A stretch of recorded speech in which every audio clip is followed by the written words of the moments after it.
ఓం శ్రీ సాయిరామ్. భగవాన్ శ్రీ సత్యసాయి మహిమాచరికి స్వాగతం. అదృష్టం అంటే ఆమెదే. షిరిడీ సాయినాథుని దివ్య సన్నిధిలో కొంతకాలం ఉండి, సత్యసాయినాథునితో కొంతకాలం ఉండి, స్వామితో సంభాషించి, స్వామితోటి స్వతంత్రంగా మాట్లాడిన ధన్యురాలు ఆమె. ఆమెను పుట్టపర్తికి రప్పించి స్థిర నివాసం కల్పించి ఆమెకు పెద్ద బొట్టు అని పేరు పెట్టారు భగవాన్ శ్రీ సత్యసాయి బాబా వారు. ఆమె ఒకనాడు తెల్లవారుజామున పుట్టపర్తిలో తపోవృక్షం కింద కూర్చొని ధ్యానం చేసుకుంటూ ఉంటుంది. ఇంకా చీకట్లు విడిపోలేదు, తెల్లవారలేదు. ఆ సమయంలో ఆమె ఒక్కసారి కళ్ళు తెరచి చూస్తుంది. స్వామి మందిరం మేడపై నుండి గోపురం మీదుగా కొందరు దేవకాంతలు తెల్లని కాంతులు విరజిమ్ముతూ తూర్పు కొండల వైపు సాగిపోతుంటారు.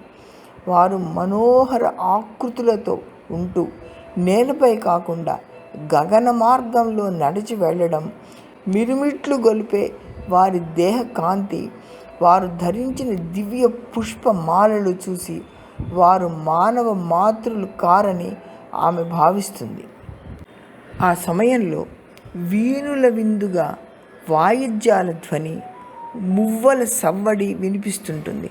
ఆమె ఆ దృశ్యం చూసి దిగ్భ్రాంతి చెందుతుంది. దేవదేవుడైన సత్యసాయి పరబ్రహ్మ దర్శనం కోసం దేవతలు వచ్చి వెళుతున్నారని ఆమె గ్రహిస్తుంది.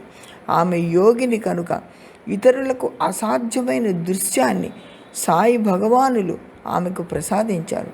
ఆమె మెల్లిగా వచ్చి భజన హాలు తలుపు తెరచి చూస్తే అందరూ నిద్రావస్థలో ఉంటారు.